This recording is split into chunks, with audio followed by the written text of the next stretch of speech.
ಮಂಗೋಲಿಯಾದ woollen ಬಾಟರ್ನಲ್ಲಿ ನಡೆದ ಮರುಭೂಮೀಕರಣ ತಡೆಗೆ ವಿಶ್ವಸಂಸ್ಥೆಯ ಒಪ್ಪಂದದ ಭಾಗಿದಾರರ ಸಮ್ಮೇಳನದ 17ನೇ ಅಧಿವೇಶನದಲ್ಲಿ ಭಾರತ ತನ್ನ ಮೊದಲ ಭಾರತದ ಹುಲ್ಲುಗಾವಲುಗಳು ಮತ್ತು ಇತರ ಮುಕ್ತ ನೈಸರ್ಗಿಕ ಪರಿಸರ ವ್ಯವಸ್ಥೆಗಳಿಗೆ ಮಾರ್ಗದರ್ಶಿಯನ್ನು ಬಿಡುಗಡೆ ಮಾಡಿದೆ.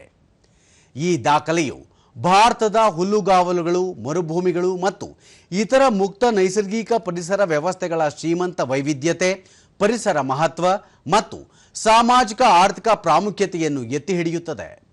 ಇದು ಅವುಗಳ ಸಂರಕ್ಷಣೆ, ಪುನರುಜ್ಜೀವನ ಮತ್ತು ಸುಸ್ಥಿರ ನಿರ್ವಹಣೆಯನ್ನು ಬಲಪಡಿಸುವತ್ತ ಒಂದು ಪ್ರಮುಖ ಹೆಜ್ಜೆಯಾಗಿದೆ. ಈ ಬಿಡುಗಡೆಗೂ ಮುನ್ನ ಕೇಂದ್ರ ಪರಿಸರ, ಅರಣ್ಯ ಮತ್ತು ಹವಾಮಾನ ಬದಲಾವಣೆ ಸಚಿವ ಭೂಪೇಂದ್ರ ಯಾದವ್ ಅವರ ವಿಶೇಷ ವಿಡಿಯೋ ಸಂದೇಶ ಪ್ರಸಾರ ಮಾಡಲಾಯಿತು. ಅದರಲ್ಲಿ ಅವರು ಆರೋಗ್ಯಕರ ಹುಲ್ಲುಗಾವಲುಗಳು, ಜೈವಿಕ ವೈವಿಧ್ಯತೆ, ಜೀವನೋಪಾಯ ಮತ್ತು ಹವಾಮಾನ ಸ್ಥಿತಿಸ್ಥಾಪಕತ್ವಕ್ಕೆ ಅತ್ಯಗತ್ಯ ಎಂಬ ಸ್ಥಳೀಯ ಸಮುದಾಯಗಳ ತಿಳಿವಳಿಕೆಯನ್ನು ಆಧುನಿಕ ವಿಜ್ಞಾನವು ಪುನರುಚ್ಚರಿಸುತ್ತದೆ ಎಂದು ಹೇಳಿದರು.